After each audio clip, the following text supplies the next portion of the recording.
This sound can strike fear into any man playing Siege. It has had the exact same reputation for over 9 years, and even Ubisoft's attempt to make the characters more likable by adding them in cinematics, giving them lovable voice lines, as well as well-written lore, have completely failed in improving the reputation of these operators. But why is that?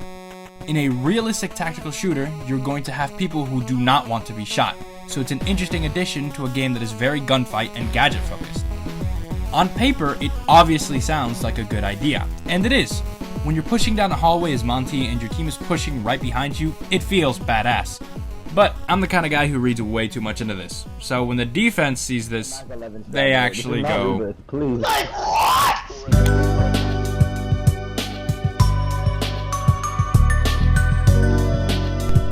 The main reason as to why shields are absolutely hated is because they challenge the very foundations of a shooter's mechanics, that being the getting kills part. This is even more aggravating in Siege because it negates a core component of the game, which is the one-shot headshot.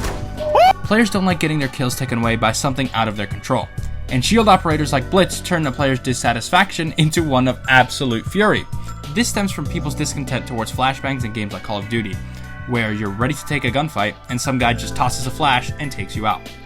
Same thing in Siege, although this time you get to look the guy in the eyes as he's blinding you. Fuse pisses everybody off.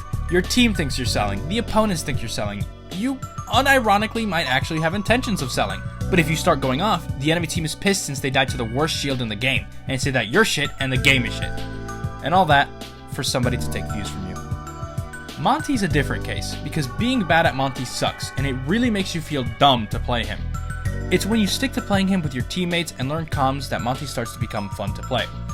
Backing some guy into a corner and then watching him helplessly struggle is pretty funny, but as a defender, this sucks, because you can't do anything about it. So I feel like you can start to see a pattern here. If you're bad at a shield, it feels bad, and your team will make you feel even worse. And if you're good, you at least have the support from your teammates, which is good, but it still leaves everyone else pissed. And don't even get me started on the people who run shields after you do just out of spite. And they make it out to be some sort of personal attack for running a shield, when all you did was watch my video on shields and want to try out all the tricks I showed you in that video. And if this happened to you, I am so sorry. I don't know how I can make it up to you. Okay, so shields aren't fun, they never have or never will be fun. Is that so? Because I've never heard anyone complain of recruit 5-man shield rushes. 5-man shield rushes now consist of 2 completely broken shields, 2 guys that aren't even shields, and the worst shield in the game. And it can be fun for both teams if they have a good sense of humor about it. But I'm talking about pre-rework recruit, and only the most hardened teams of Siege veterans would run 5 shields. And as soon as one person picks him, by law, everyone else must follow. These rounds were some of the most fun times ever in Siege, and getting people to cooperate in these kinds of games was rare, but insanely entertaining for both defenders and attackers. And I don't think anybody necessarily had a problem with this. But for real, if you find yourself struggling to enjoy Siege, especially because of shields, consider hopping on casual and playing a few rounds with these operators.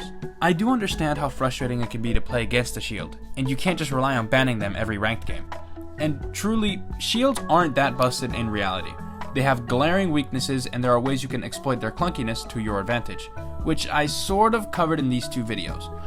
You know, you should give them a watch if you like, but if you don't, that's fine. But you should subscribe, but with no notifications, because I don't always upload the same stuff. And I know it's a tradition for me to rant at the end of my videos, but I feel like that's kind of getting annoying.